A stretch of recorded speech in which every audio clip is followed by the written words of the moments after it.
बच्चों, कैसे हो बच्चों।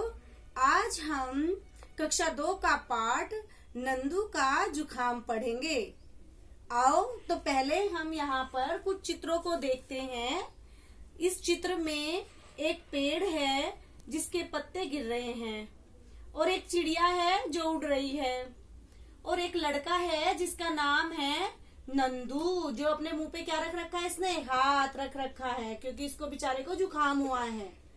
ठीक है बच्चों, तो अब इस चित्र को सबने देख लिया अच्छे से। अब हम पाठ शुरू करते हैं। नंदू का जुखाम। बहुत जुखाम हुआ नंदू को, बहुत जुखाम हुआ नंदू को।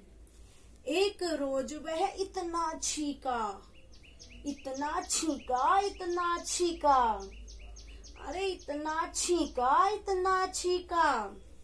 सब पत्ते गिर पड़े पेड़ के, सब पत्ते गिर पड़े पेड़ के। धोखा हुआ उन्हें आंधी का, धोखा हुआ उन्हें आंधी का।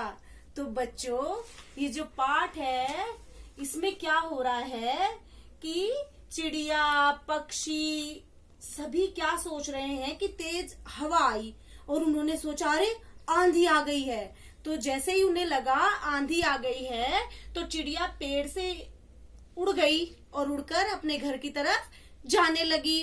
और पक्षी भी सोचे कि आंधी आ गई है और पेड़ के भी पत्ते नीचे टूट टूट के गिरने लगे। लेकिन बच्चों, सही बात तो ये थी कि आंधी नहीं आई थी।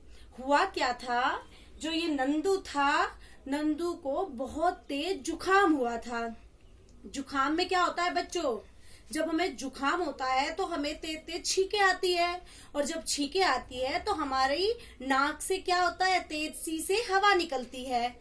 और जिसे इन पक्षियों ने और पेड़ ने क्या सोचा कि अरे आंधी आ गई है, जबकि आंधी तो थी ही नहीं, वो तो नंदू को जुखाम हो रखा था। तो बच्चों, सबसे पहले तो इस बात का ध्यान रखना है आप सभी को कि जब भी आपको जुखाम होता है आपको हमेशा अपने मुंह को ढक के रखना है। जैसे कि अभी आजकल आपको बताया भी जा रहा है ना, वायरस फैला हुआ है कि यदि आपको जुखाम होता है तो आपको ऐसे करके छींकना है या फिर अपने मुंह पे कोई कपड़ा या रुमाल रखना है जिससे किसी और को कोई संक्रमण ना हो। इसीलिए बच्चों, इस बात को हमेशा ध्यान रखनी है कि छींकते समय हमें अपने मुंह पर रुमाल या कपड़ा ढक के रखना है या फिर इस तरह हमें छींकना है। तो बच्चों, इस कविता में हमने देखा कि जो नंदू था उस नंदू को जुखाम हुआ था जिस कारण से सबको आंधी का धोखा हो रहा था, लेकिन ऐसा तो था ही नहीं।